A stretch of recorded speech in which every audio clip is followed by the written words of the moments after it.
First at 10, a man who has firsthand experience with the dangers of addiction has brought his message to Montana. Michael DeLeon is the founder and CEO of the group Steered Straight. It's a nonprofit organization focused on preventing kids from becoming addicted to drugs and alcohol. And today, he talked to a number of schools around the state about the dangers of vaping. MTN's Matt HOLZAPFEL gives us an in-depth look at Michael's message. Michael DeLeon is the most booked school presenter in the country. He travels from state to state giving talks to kids and their parents about the dangers of vaping and other drugs. I've spoken in all 50 states, elementary, middle school, high schools, and colleges all over the country. Michael hasn't spent a lot of time at home in his life. He'll be on the road giving presentations until at least the end of March. Before he became an activist for drug abuse, he spent 12 years in a New Jersey state prison. I spent 12 years incarcerated in New Jersey state prisons for drug and gang-related crimes.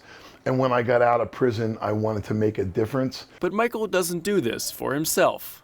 People are going to vape no matter what the science says. But I'm focused on kids. I don't want kids to be vaping. The body is developing, the brain's developing. Talks like the one he gave tonight at the University of Providence focus on a variety of things, including how to educate kids and some of the misleading information that we see every day. If we just educate the kids and we don't educate the parents, we're missing that opportunity, because kids have to hear the same message from parents. We all have to be on the same page. So parents have to have the same information that kids are presented to. He also says that if we're not careful, vaping could replace cigarette-related illnesses as the leading cause of death in the country. My fear is that vaping will be that contributing cause of death. It will become the #1 cause of death in America. It will change not only for nicotine. Combustible cigarettes will change to an electronic delivery method, but the vape, the e-device, will become the drug delivery method for every drug on earth. In Great Falls, Matt HOLZAPFEL, MTN News. Last month, President Trump signed a new law that raised the age of buying tobacco products to 21.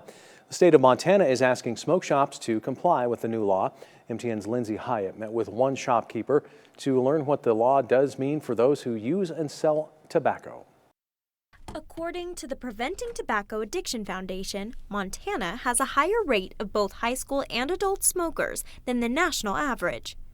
That suggests recent federal laws limiting tobacco sales could potentially hit Montana harder than other states. But one smoke shop manager says that hasn't been the case. We haven't really seen a whole lot of difference yet. People are starting to switch to the tobacco, which we can sell. It hasn't affected yet, but I'm sure it will down the line. And she knows young smokers aren't the only ones who are getting burned. It's going to drop our sales. But not enough to take a hit.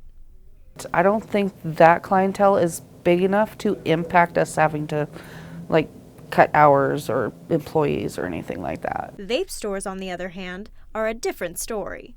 I feel bad for a lot of these vape shops because most of their business was the flavors, and now they're shutting their doors, and you got all these people, out of work. As the government has tightened their grips on vape and tobacco sales, users have loosened theirs on their addictions. Some of our customers have switched from flavor to tobacco. In an effort to kick the habit completely. Because they don't want to go back to smoking. The vape has actually helped them get off of smoking, and they're reducing their vaping, just to completely quit. In Great Falls, Lindsay Hyatt, MTN News.